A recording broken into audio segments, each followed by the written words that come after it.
Good morning.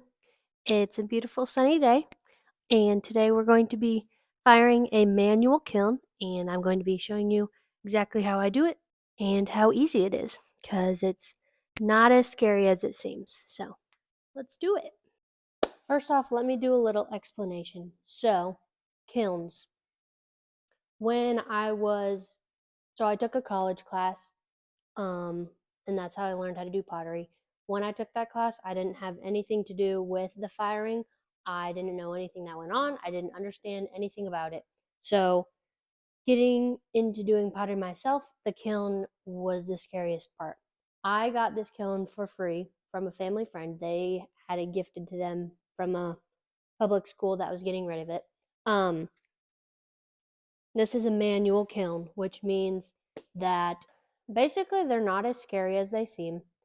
They honestly, I've never used a electronic one that has they already have all of the temperatures and everything like calculated into the system. With a manual kiln, you have they're called cones, plyometric cones. You have bars and cones. So when you open these boxes,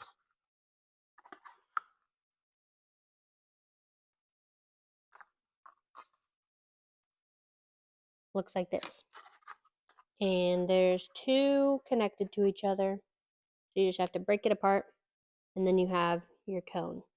So the cone goes into this diagram here, kind of shows what it is. And I'll also show you. So there's a little on your kiln, there's a latch on the outside. So basically this cone goes in here flat.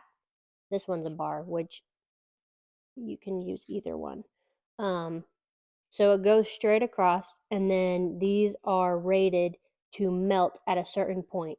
So essentially, you have a safeguard. Your kiln will never overfire. I've never had mine overfire. I always stay with the kiln the whole time. I don't leave.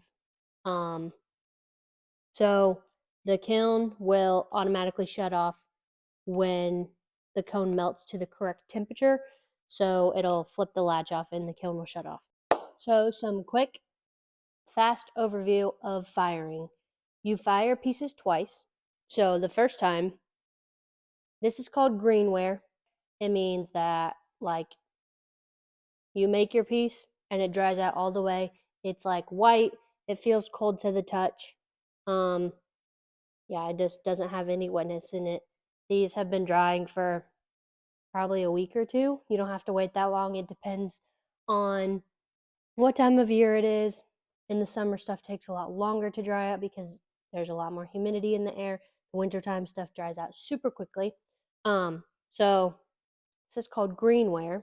When it hasn't been fired at all, this piece of pottery, you can put it in water and reuse it and re-wedge it up and reuse it as clay. You can make it into something else. The first time you fire it, I always like to say that you basically half bake it. So you bake it halfway. There are certain cones. I'll insert a picture of a really helpful description of what the different cones are. So you fire it twice. The first time you fire it to cone, I fire mine to cone 04, which is probably the most common. So the 0 in front of it is a lower temperature. And then the second time you fire it is when you fire it to the full temperature, it does all the things it's supposed to. That's usually, most people do cone 5 and 6. Those are the most common temperatures. So right now it's greenware. You fire it the first time to cone 04, and then it's bisqueware, and then you glaze it. You put it back in the kiln, fire it to cone either 5 or 6. I usually do 5. And then it's fully vitrified, all the fancy words. So that's a basic overview. When I first started researching the kilns and all of the information, I did not realize that you have to fire it twice, one to a lower temperature and then one to a higher temperature. The reason that you do that is because glaze, like normal glaze, cannot be put on greenware, but underglaze can. Underglaze is like paint, basically. You could put it on this and fire it the first time, but glaze, the way that it reacts, I don't understand all of it, but fire it the first time, and then you glaze it, and then you fire it the second time, and then it's finished. So, hope that all makes sense. I'm going to load the kiln now and show you how I load it. With greenware, everything can touch. You can stack stuff in between, inside of each other. It doesn't really matter because it won't stick together. When you glaze everything, nothing can touch because glaze is basically like glass melting. It's like little particles of sand. I don't know. It heats up and it will stick to anything. So if you have the pieces touching, they'll stick together. And that's not good. So this is kind of an example of how I would stack things together. They can all just kind of go together. So I like to start with bigger things. I usually do all of like my mugs and stuff on the bottom.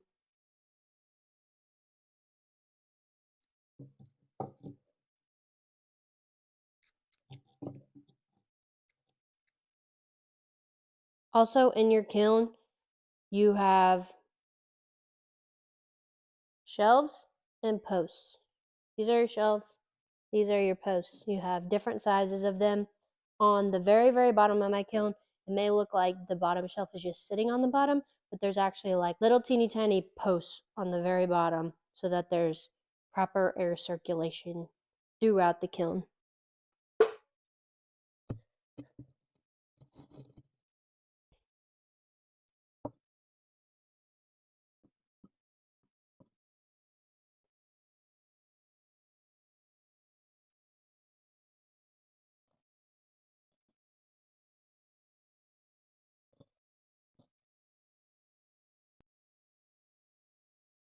So I made this little cart. It's just out of a wooden crate. I think I got that at the thrift store. It's just like an organizer thing that I put all my posts in, and then it's on a rolly cart, which is super nice.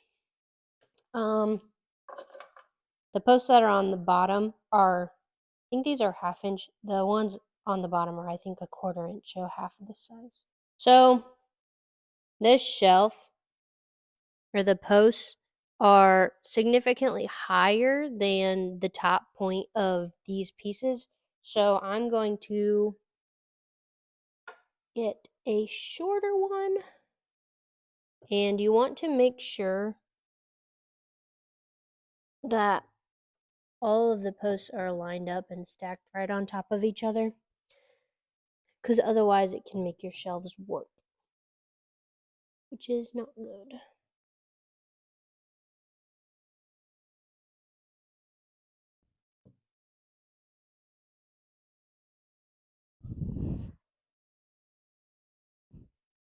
All right. And oops. With shelves, I have one shelf that's plain and one shelf that has kiln wash on it, which is what you put glazed pieces on. So that way, if a piece does stick, that it will release easier and doesn't just stick to the shelf.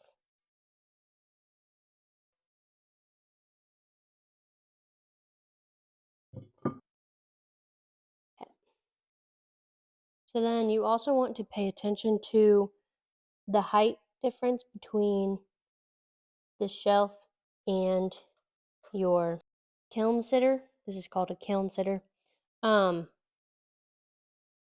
Because I wouldn't want to put a super short shelf right here so that the shelf would be in line with it. So I'll probably do a taller, probably do this size and do some of my taller pieces just so that I make sure to clear that, because you want there to be nice a nice amount of airflow in between. You also want to make this into a nice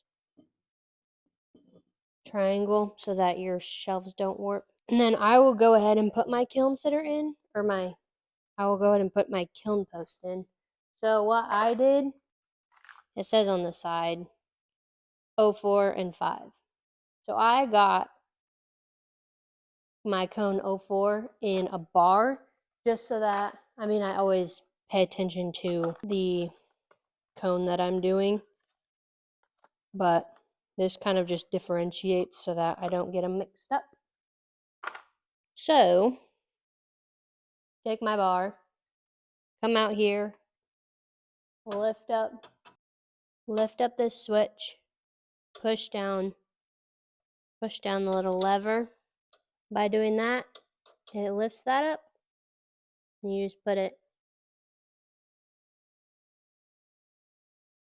right in the middle, and then it stays. And I'm going to finish loading the kiln.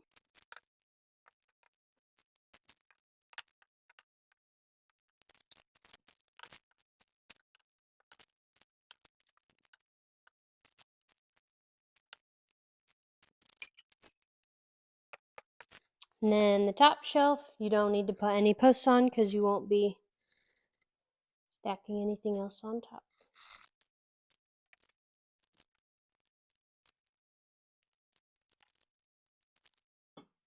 And I definitely could pack this a lot tighter. Everything could be touching, but I don't have a super full kiln this time, so I'm just kind of spreading everything out just to give everything room to flow evenly. So there's that. And we plug in the kiln. It has a funny shape. So the kiln has 2 vents on the side.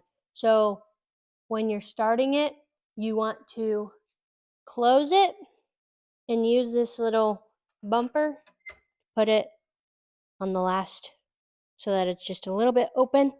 You want to open both of the holes to allow proper circulation. So when pieces explode, it's because they're still wet and the moisture inside of the pieces turns into gas and it tries to escape. It tries to get out as fast as possible and it causes it to explode. So by doing this, you allow for proper ventilation. It allows all the moisture to get out in a decent amount of time so that pieces don't explode. So then you want to make sure all of the switches are off. You want to, this has there's a little dot right here. This is your timer. So I know that my bisque fire takes a lot less time than my glaze firing. My bisque fires usually take around 6 hours, and my glaze firings, if it's really full, can take up to 8 hours, like on the far side. So the bisque firing I know will take about 5 or 6 hours. So I'll just set it at 7. This is a backup switch. So this is so that if for some reason your cone would not melt and it would overfire and just like keep firing and not shut off, this is your backup switch. So I know that it's not going to take any more than 7 hours. So if this kiln would still be running after 7 hours, this switch would turn the kiln off once it ran out. So do that just as the backup, and then in here is a little button.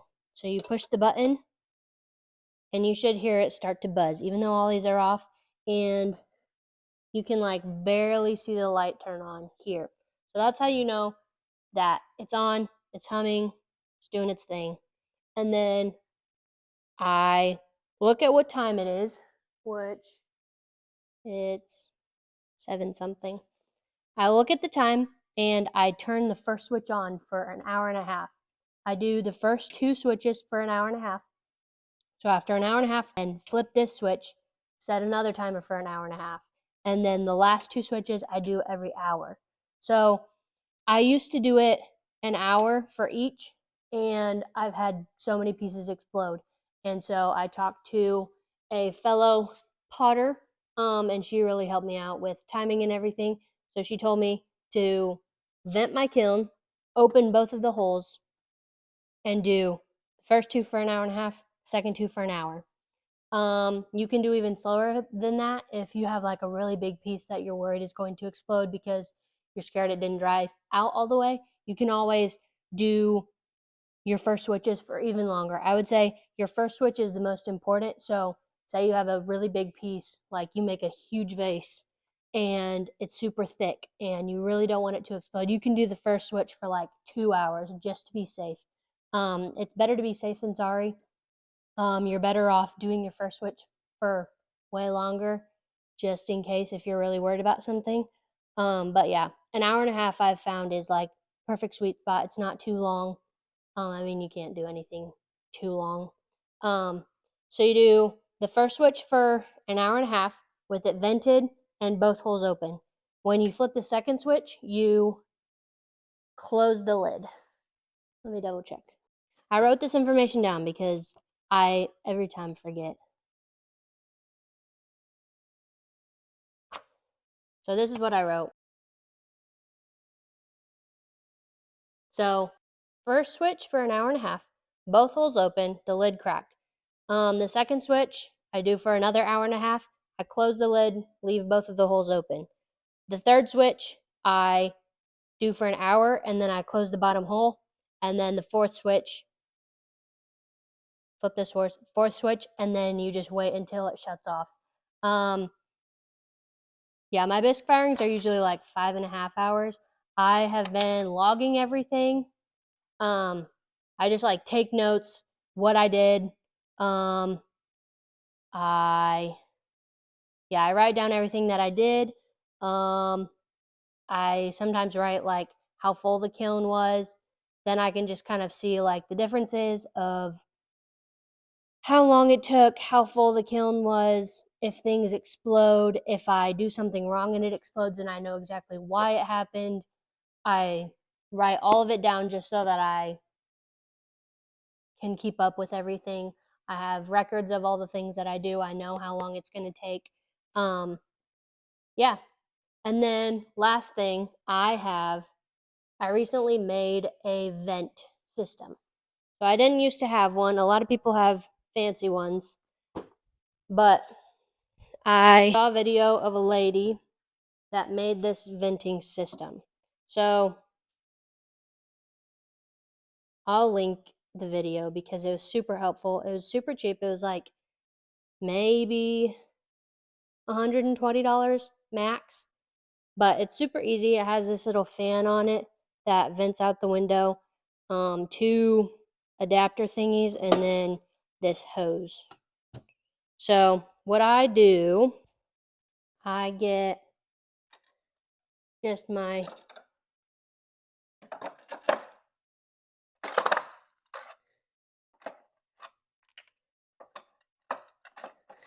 get some kiln posts just so that it's lifted up off of the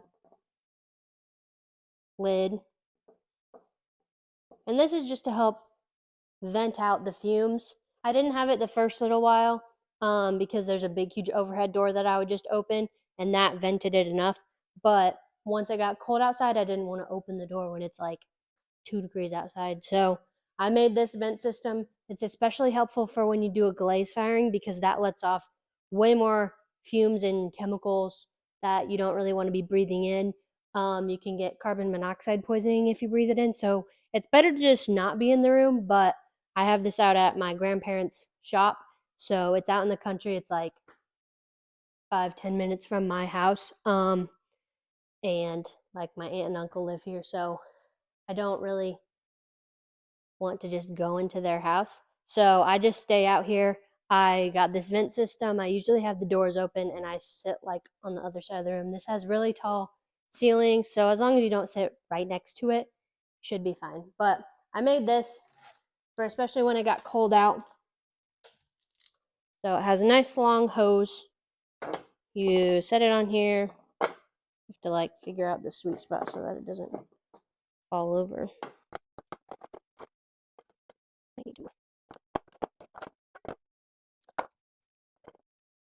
So yeah, just like that. And then it has a little fan. So yeah, it doesn't have an insane amount of suction. It would be nice if it had a little bit more suction, but I feel like it does the job well enough that it sucks out most of the fumes. So yeah, I'm gonna flip the first switch, set a timer for an hour and a half, and then go from there. I hope this video was helpful and that you were able to be a little bit more confident in firing your manual kiln. Like I said, it's definitely not as scary as I thought it was.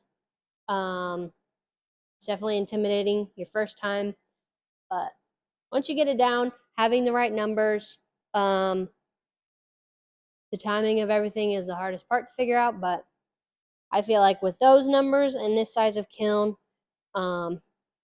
it works really well for me, and I haven't had any trouble since I switched the first two switches for an hour and a half, the third switch for an hour, and then let it go until it shuts off.